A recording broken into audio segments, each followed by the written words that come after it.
Hey guys, Lex here. We're doing a brake change and rotor change on a 2015 Volvo V60 T5, and I wanted to show you guys a quick tip about the electronic parking brake system.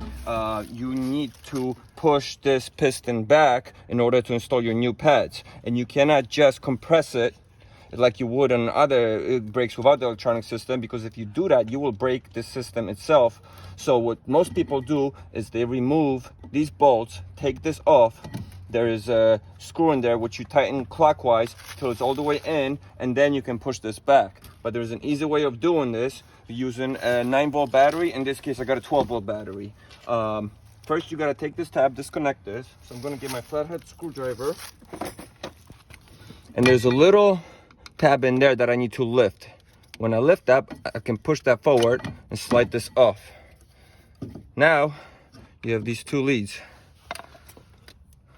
I got my makeshift wire kit, and basically you're gonna guess, but I already know that the bottom is going to I believe push out for me. So when you put your red positive to the bottom and this to the top, and bottom I meaning when you're looking from this side, if you watch the piston, it should push out.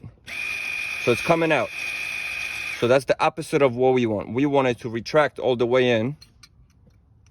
So I'm gonna put our positive up top, negative here, and now it's pushing back in, but it's actually not gonna go in by itself. So all I'm gonna do is run this back all the way. Get that little twist. And now I'm gonna grab a clamp. I'm gonna put this here so I'm not crushing anything.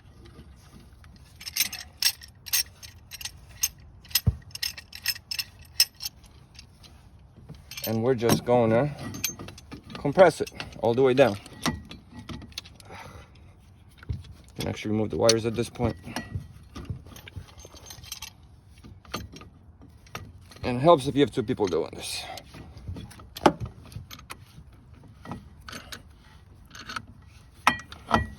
And as you see now, it's going down safely. You're not damaging anything. And that's it. Saves you a lot of time. You don't need to take this off, start unscrewing. There's one more way. If you have one of those fancy computers that you connect to your car to do maintenance and check issues, those run about $400. That does have a program in it for doing brake changes where you can, turn this off, reverse, and all that.